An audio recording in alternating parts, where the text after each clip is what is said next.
Well, good evening, everybody. Welcome to Speaking of Zane. Good to have you all here tonight, Sunday night, October the 20th. It is the 299th edition of Speaking of Zane. We started way back in August 5th of 2018. Hard to believe we've been going that long, but good to have you all in here. Ken's in here, Steve's in here, Toby's in here. Hey, Brenda, Jimbo Miller, and Daryl. Good to have you all on board for Speaking of Zane. Wasn't sure I was going to have it tonight. Been a little bit busy lately. Had a busy week in St. Louis. Busy and productive week in St. Louis. Headed out, see, we did Speaking of Zane last Sunday. Went to St. Louis on Monday. Spent the whole week. We graduated another group of young professionals from the academy that I lead, and it was fantastic. And I flew home on Friday and took an Uber from the Atlanta airport to my daughter Hannah's house to pick up my truck. Lori is actually at Hannah's new place. She's got a new job, a new house, and Everett, our grandson, has a new school. So Lori was helping get Everett on and off the bus and all of that stuff that happens with a new schedule and agenda and all that stuff. Anyway, so my truck was there. So I had to Uber from the airport over to Duluth, Georgia on Friday afternoon, pick up my truck, and then drive an hour back home here, and then get up on Saturday morning and fly to Baltimore Saturday morning, and got a car and drove to up into Pennsylvania. Went up there for a wedding. I was invited by a former student of mine who was in our very first group and she got married, and so I went up there. She invited me, and I went up there and got there Saturday afternoon. Went to the all the festivities on Saturday evening.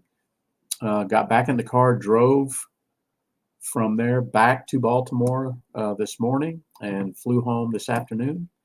And I've been home. I got home about 4:30, I guess. I've been home about 4 hours. Long enough to unpack my suitcase from last week, get all the clothes washed, and get the mail, and do a few things to get ready to go back to St. Louis tomorrow. Yeah. So it's been pretty hectic around here at the fabulous McDonald Estate and Insane Asylum. But it was good. St. Louis was great. Pennsylvania was great. I was able to. I had a little time. I got there early enough that on the route, about an hour and a half drive from Baltimore to where this young lady lives, and I know her. I know her family. I know her dad. I used to work for her dad. And anyway, so I drove and I plotted a course. I picked up, I think, 4 new veteran cemeteries. I'll chronicle those when we get to that segment, but I made several stops along the way, and then eventually made it up to a little town called Chambersburg, Pennsylvania, and got cleaned up and went to the wedding reception and had a grand old time.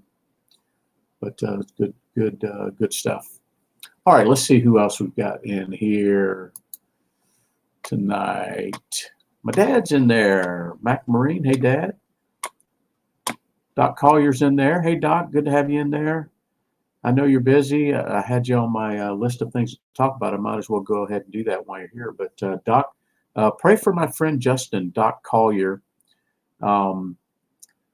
His daughter, Lydia, had a seizure. Doc, was she at school, I guess, last week? I don't remember the circumstances, but she had a seizure, and they had to hospitalize her, and they're diagnosing all of the cause and everything. And the great news is that she is home already. So what is she, Doc? A preteen, like a 13 or 14-year-old young woman. So pray for Lydia is her name, and she's the daughter of my friend Justin Collier, who you see stopping by periodically. But she has moved to the top of my prayer list. So, all right. Well, let's see. Also on my prayer list is Ken and Janet.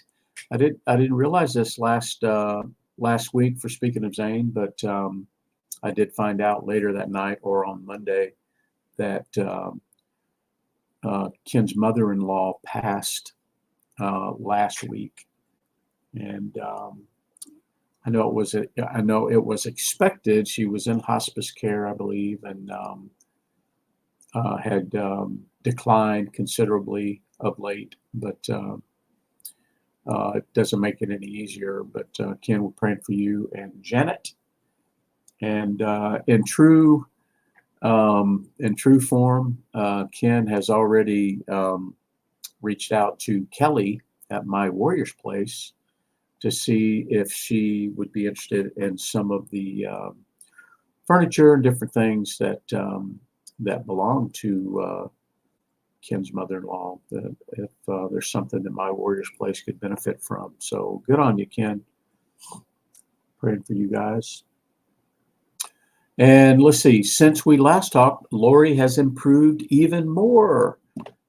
She's been at my daughter Hannah's house all week. There's been nobody here at the house. Don't tell anybody that the house is empty. There was, and it will be this week because she's staying with Hannah. But I have a good friend, Mike, and he's armed, so don't anybody get any ideas. My neighbor. But Lori's doing fantastic. I mean, she was in terrible shape, and I think the doc must have got it all worked out, but she's doing very well. and I think she's planning to stay over there to continue to help with Everett until later this week. But that is absolutely good news. And then Daryl, our friend Daryl put in the chat there how the heck you're doing, because Daryl had a knee replacement this week. I think it was on Wednesday. And Daryl, I think that means you have 2 brand new knees now, if I remember right. But I know that Daryl is at home already, and Daryl, hope you're recovering nicely. And I'm going to be in St. Louis over the next 2 full weeks, so I'm hoping I can carve some time out. You and I can grab a coffee or lunch, dinner, or something. I should have some time, but I'll look forward to catching up with you.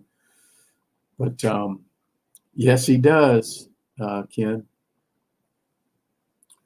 Well, let's see what else we got going on. Baseball is in full effect. You may have seen that the Dodgers are playing the Mets right now, Game 6. The last I looked, the Dodgers are up 2-1. And the winner of that is going to play the Yankees. The Yankees beat the Guardians. So I'm kind of hoping for a Dodgers-Yankees series, and it looks like that could be the case. The Mets would have to win tonight and again to get in it. But and I know Lori is pulling for the Dodgers. Of course, she is a born and bred Dodgers fan. And let's see, college football. I did not get to watch. I love Saturday college football. Absolutely love Saturday college football. But I had this wedding, and I was doing these cemetery visits, and the only game I got to see much of was the last 13 minutes of the Georgia-Texas game. Whoa! I don't think anybody thought Georgia was going to beat Texas. Holy smoke, especially the way they did. By what? 2 touchdowns? By 15 points, I believe. But I got to watch the end of that game. But there is not a team, well, in the SEC, there's not, well, in the SEC, there's not an undefeated team. But there are teams undefeated within the SEC. Texas A&M is 6, I think they're 4-0 in the SEC. They're 6-1, I think. Anyway, Georgia Southern beat James Madison. They're on top of their division. A&M beat Mississippi State, which gave Georgia quite a run for their money last week. A&M is, like I said, A&M is undefeated in the SEC, on top in the SEC. My daughter Hannah's alma mater, Kennesaw State, who has historically had a pretty decent football team, is 0-6 this year. And they got a beautiful stadium and everything here, not too far from the house, 10 miles away. That sucks. Nebraska, how about you Nebraskans? They got freaking stomped by Indiana. Not a good week for the Cornhuskers there. And then Tennessee wins again big, beat Alabama. Alabama has 2 losses. When's that ever happened? It's incredible. And then when I was leaving St. Louis on Friday, I saw the Auburn band arriving at the airport as I was departing. But Mizzou beat Auburn. And then Navy and Army are both undefeated. Navy 6-0, Army is 7-0. How about that? Anywho, that's it for the sports update. Like, you guys can't find that stuff yourself. I don't know. It just interests me. But all right. Well, the hat of the week always has something to do with what the heck is going on around here at the fabulous McDonald Estate and Insane Asylum. And I mentioned that I was in Pennsylvania. And to get where I was going to Chambersburg, had to go right through Gettysburg. And I did. I went right through Gettysburg. and made a visit to the battlefield and the National Cemetery. And therefore, this week's Hat of the Week is Gettysburg. Second time I've been there. Only the second time I've ever been there. And but my friend Chris lives there, and he keeps inviting me and Lori back. He keeps inviting me and Lori, come and stay with us, come and stay with us, come stay. He's working on becoming an official Gettysburg docent. I think they call them there, but you have to pass exams. But he goes to the different areas of Gettysburg, and he studies the historical references. He studies the landscape. He studies the accounts, the letters, the after action reports. He studies all that, and he's just very knowledgeable. He's taken me through a good bit of it, and it's just incredible. But it's if you've never been to Gettysburg, you should plan a visit to Gettysburg. It's incredible. All right. Well, let's see. What do we got going? I did not have time. I've been busy. I got home. I mentioned I just got home about 4:30. Unpacked my suitcase, did some laundry. I've got a different suitcase I'm packing. All this stuff, you got to do when you got a kind of a quick turnaround. So I didn't have a chance to look up any this week in military history items. So if you have any of those, put them in the chat. If there's anything noteworthy that I'm missing, put those in the chat. All right. Well, let's chronicle the Veteran Cemetery Challenge visits this week, because I have some new ones.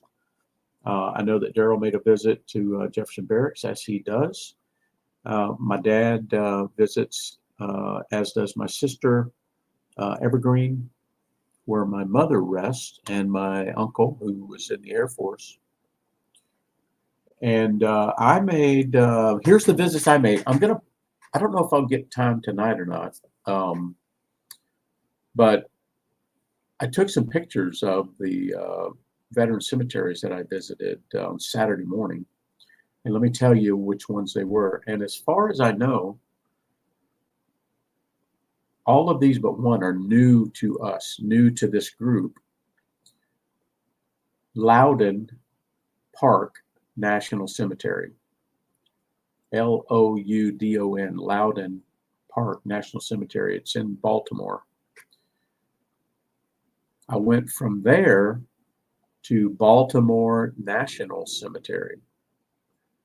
Quite actually relatively small cemetery, Baltimore National. Then I went to this cemetery called Westview Memorial Park. It looks like an open field. It looks like a soccer field. It looks like a playground. There's just in the middle of it, there's a statue of Jesus, but nothing else. Nothing else. No markings, no signage, no nothing. And I got there and I'm like, because I looked it up. And I got there and I'm like, am I in the wrong place? This doesn't seem right. Kind of in a bad neighborhood, a little bit unkept. There was one area of the field that had a tree, and it had a bunch of empty beer bottles by the tree. It's just, it was interesting. Well, as I started walking across the field, I started to see these areas of the grass. There were no headstones at all, no headstones anywhere. I started seeing areas of grass that looked a little bit disrupted. And I walked up to one and I pushed the grass away. And sure enough, there was how you go to the cemeteries that they don't have the headstones, but they have the placards down flat. You know what I'm talking about. And there's a lot of cemeteries like that. But that's what this was. And I didn't count. I don't know how many there were there, but I must have, I saw, and I moved the grass off of maybe 20 of them, but totally unkept, like almost like totally forgotten. I mean, like these are people's fathers and grandfathers, and their marker is totally covered with grass. It's sad, but that was one of the most interesting I've ever visited. It's like kids could go out there and play soccer. It's like it was just so strange. Westview Memorial Park is weird in a Baltimore suburb.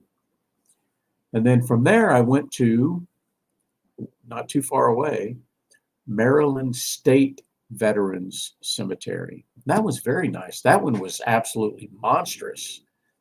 The guy told me, I don't remember how many acres it was, but thousands of acres. And it also had the flat markers, not the headstones. And I drove around through it. And incidentally, when we took off out of Baltimore, BWI today, on the climb out, sure enough, I was on the right-hand side, 15F, looked out, and there's that cemetery, Maryland State Veterans Cemetery.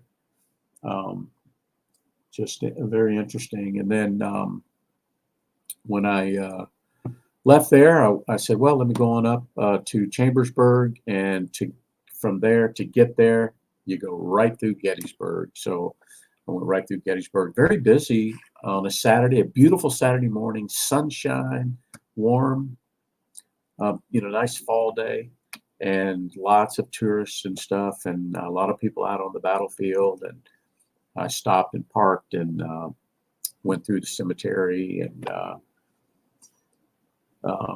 that kind of thing. There, Gettysburg National, and then right adjacent to Gettysburg, if you've been there, there's a regular civilian cemetery called Evergreen Cemetery, and it's been around since 1865. I mean, it's been around since the Civil War. But it's right next to the Gettysburg National Cemetery. So for me, that was 1, 2, 3, 4, 5, 6 in one day, all before like noon. So that was incredible. Now listen, I had not planned that.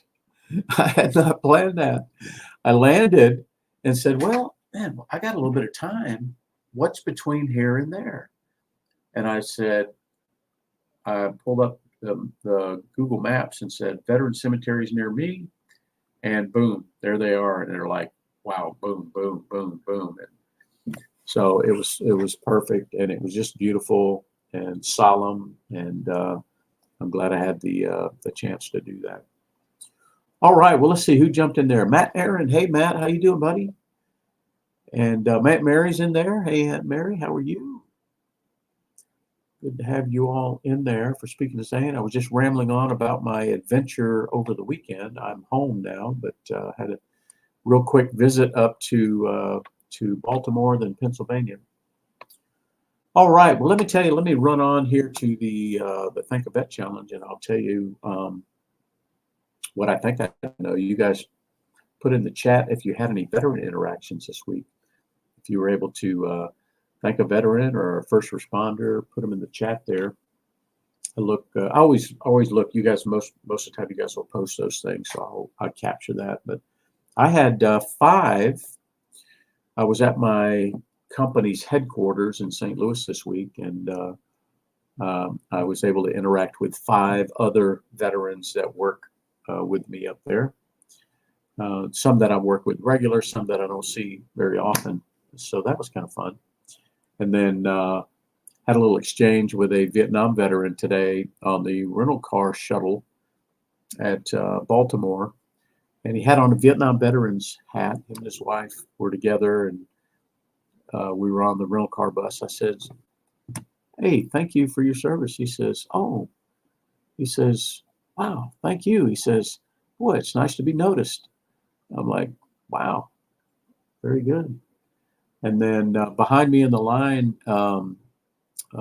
for TSA on pre-check were three young Army officers, two young ladies and a guy, Army, um, that were passing through BWI. So that was cool. So that was 5, 6, 8, 9 for me there. And oh, I forgot to say, we are at for the Veteran Cemetery Challenge, we're at 1,311 visits. 1,311 visits. I've increased the new cemeteries because I did 5 new ones this week. So we've visited 195 different locations over these last few years. So that's pretty cool. And then for the thank yous, if I add those up, we are at 3,028. 3,028. We need to update the when Lori gets home and get some time. Lori's busy, but when she gets home and has a few minutes, I know she will update our signage to reflect that we've exceeded the 3,000 thank you mark. How about that? Okay, well, let's see. I was going to say, every time I go somewhere, like when I go to St. Louis, I go there a lot. You guys know I talk about it all the time. But people always ask me about how we're doing. People always ask me. People don't, many people don't shy away from Zane and Tyler, and they will ask me about it. Some people do. Some people don't know how to, they don't know what to say or how to. We've talked about this before. People feel uncomfortable. They think if they bring your son up, that it's a bad thing or it's going to upset you. We're already upset. You can't upset us any more than we are. I think I speak probably for most parents that have lost children. I love just the sound of their name. I love when people ask about them, ask about how we're doing, reminisce about them. It's nothing. There's not to me. There's nothing more delightful than to hear someone to hear their name spoken. I don't know. Is it weird? I don't know. But when I go to St. Louis, I'm just overwhelmed because the business I'm in, the work I'm in, the company I work for, I have a lot of friends, a lot of close colleagues, and everybody cares about everybody. And people will ask me. And then when I went to Pennsylvania, I know many of those people, so they will ask.